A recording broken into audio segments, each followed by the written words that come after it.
Question number 2 that was examined in the subject Basic Finance as examined by the Zambia Institute of Marketing in December 2024 required students to A. Prepare the statement of profit or loss for the year ended 31st December 2023, and this was worth 10 marks. And B. Required students to prepare the statement of financial position as at 31 December 2023. And that is what I'm going to demonstrate in this particular video. My name is Savoy. I invite you to subscribe to my YouTube channel, Captain 37. The 37 are numbers, Captain 37. I also invite you to like and follow my Facebook page, Marketing Study in Zambia. The information that we're going to use to answer this particular question is posted in the description of the YouTube channel. Let's proceed.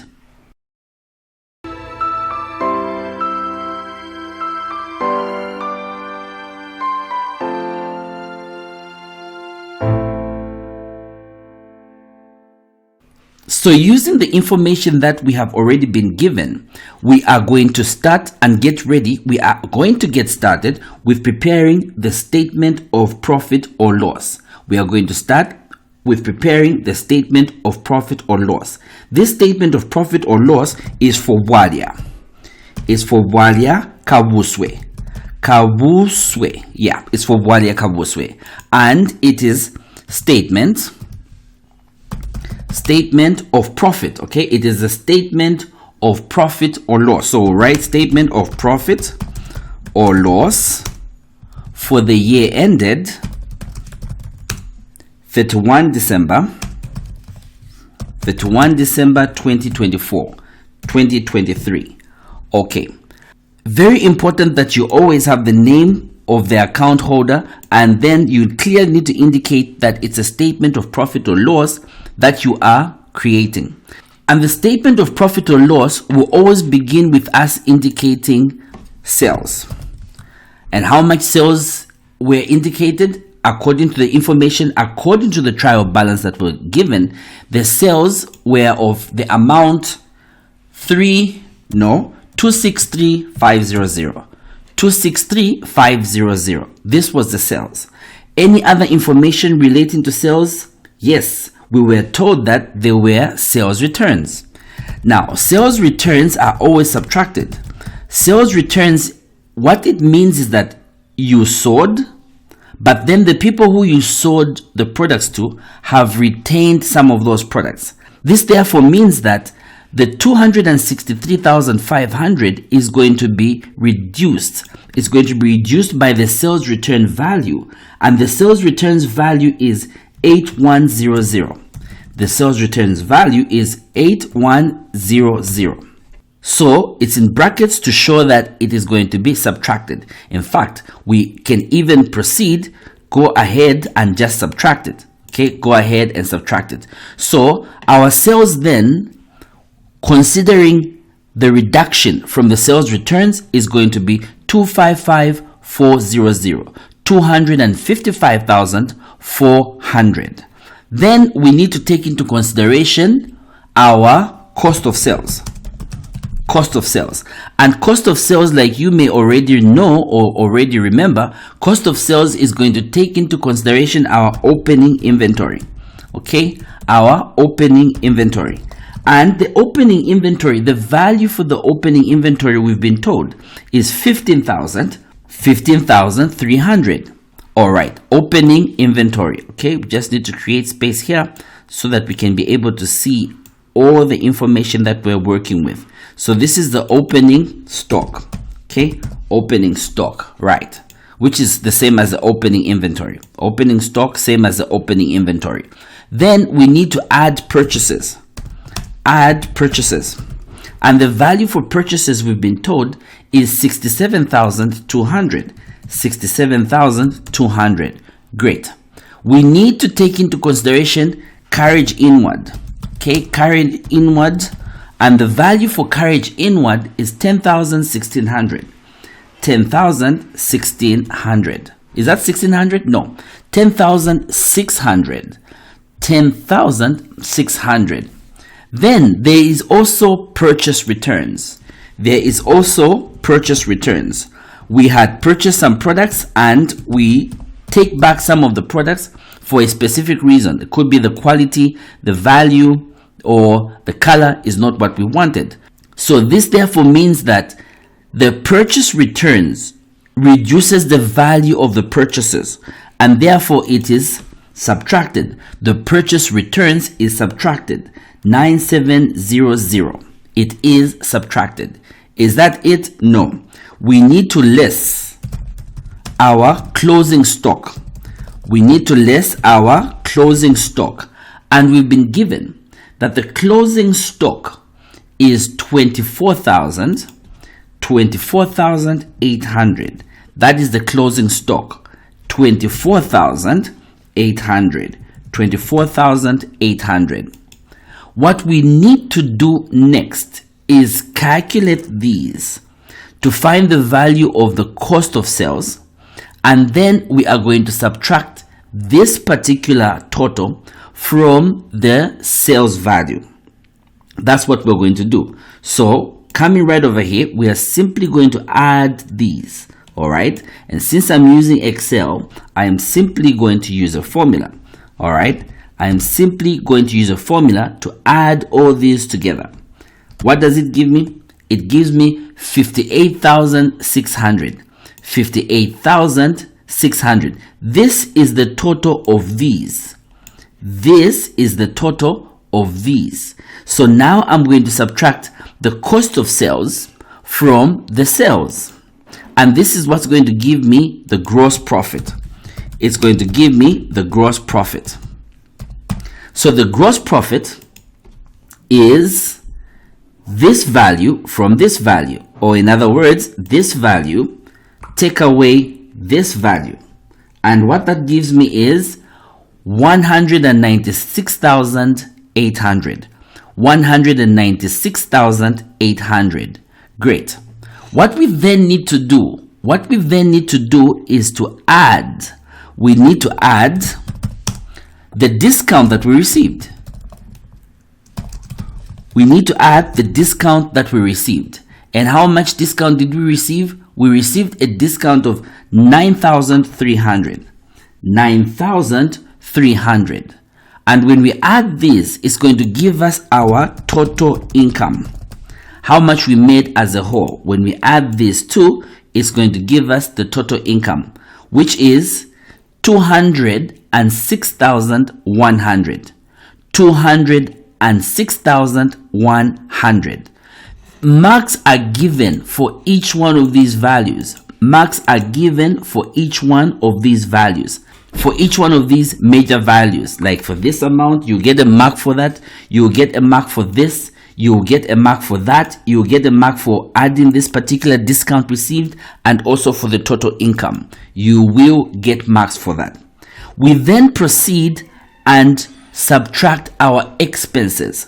So we need to take note of expenses, which are always subtracted. Every business, there's revenue, the income that you receive, then there's expenses. You need to subtract the expenses. So the expenses, what do the expenses include? For example, we allowed for discounts. We gave out a discount. Okay, so discounts. Okay, discount allowed.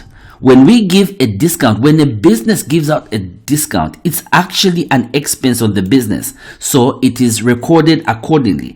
And the discount was for 12,800. 12,800. Then there's carriage outward. Okay, there's also carriage outward. And the value for carriage outward was 7,400. 7,400. Then there's also rent. We paid rent. And what was the value for rent? The value for rent was 14,600. 14,600. Great. And we are also told that there was bad debt. Bad debt is Nkongole that people will not be able to pay, so we're just writing it off. Bad debt, okay? And the bad debt value is how much? Is 15,100. 15,100. I am getting this information from the trial balance that was given on the exam. So examiners will always give you this information, and they need you to work around with this information to prepare or to fulfill the requirements. In this particular case, the requirement is for us to prepare a statement of profit or loss, and that is what we are doing. There are other expenses, including wages.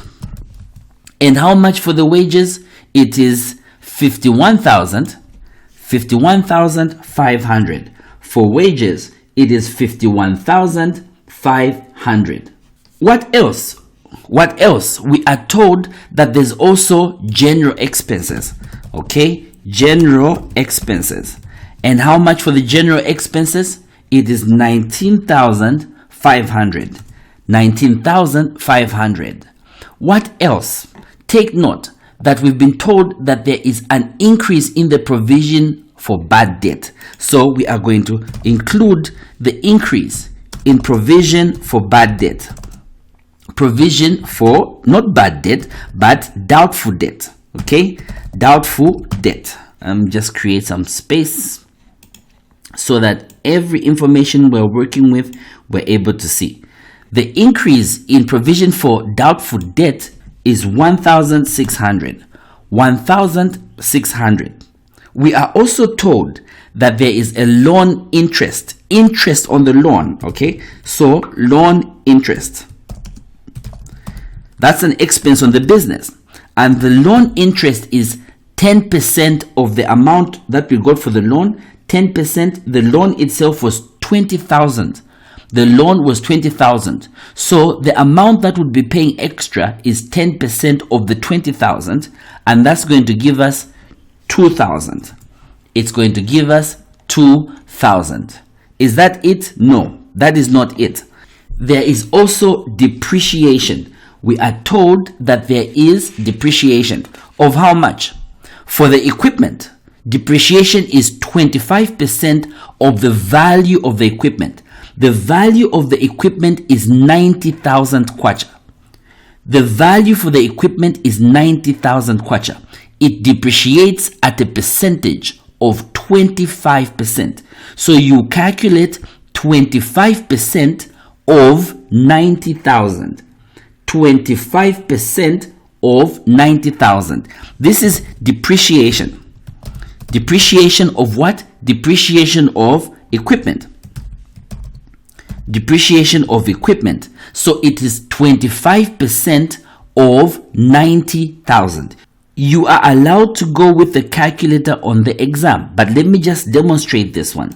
It is 25% of 90,000, which gives us 22,500, 22,500. So that's what we're going to write over here, 22,500. All right, let me just correct the spelling for depreciation. It's supposed to be 1C. Great. Then there's also depreciation for the motor vehicle. So depreciation, all right, is depreciation of what? Of the motor vehicle. Depreciation of the vehicles, okay? Motor vehicles. We need to take note of all this. Depreciation of the motor vehicle is at 25%. 25% of the liability. 25% of the credit value, which is 48,000. And the value that we get, we subtract that from the cost of the motor vehicle given in the trial balance, which is 120,000. 120,000. And when we calculate the value of that, it's going to give us 14,400. 14,400. That is the value of the depreciation for the motor vehicles. 14,400. Is that it? No. Remember that additional information is always given. Additional information is always given in the question itself. They'll give you the trial balance, and right after the trial balance, they'll give you additional information. And so we've been told in the additional information that there is rent prepaid. Rent prepaid. So this means that there's rent that we had paid ahead. Rent prepaid. And we indicate that. The rent prepaid is always subtracted. You always subtract the rent prepaid. If it's a prepayment, subtract it. If it is an accrual, add it. And so we are going to subtract the rent prepaid. And the rent prepaid is 8600. We are also told that wages and salaries accrued at 31 December 2023 by 21,000 kwacha. So there is wages and salaries accrued. Salaries accrued by how much? 21,000. So we are going to add 21,000, because to accrue is to add. To accrue is to add on what is already pending. Is this it? It looks like it, because when we look at the information that's given, the additional information, we have included all the particular information. What we then need to do is to add all these expenses. We need to add all these expenses. And when we add all these expenses, we are going to put the total right over here. Okay, so I'm using Excel like I said. Quick formula, get all this information, add all this together. It gives me a total of 173,800 173,800. This total is supposed to be subtracted from the total income, and what it gives us is the net profit or the net loss. The net profit or the net loss. In this case, the total expenses is less than the total income. Therefore, what we're going to get is the net profit. What we are going to get is the net profit. So let's subtract this amount from this amount. What does it give us? When we subtract this amount from this amount, what does it give us? Okay, what it gives us is 32,300. 32,300. This 32,300 is the net profit. It is the net profit. And this is what students needed to have done to get 10 marks of question 2 in the December 2024 exam, and the subject being basic finance. My name is Savoy. I invite you to subscribe to my YouTube channel, Captain 37. The 37 is a number, Captain 37. I also invite you to follow and like my Facebook page, Marketing Study in Zambia. I'll see you in the next video, where I am going to show you how students needed to have prepared the statement of financial position.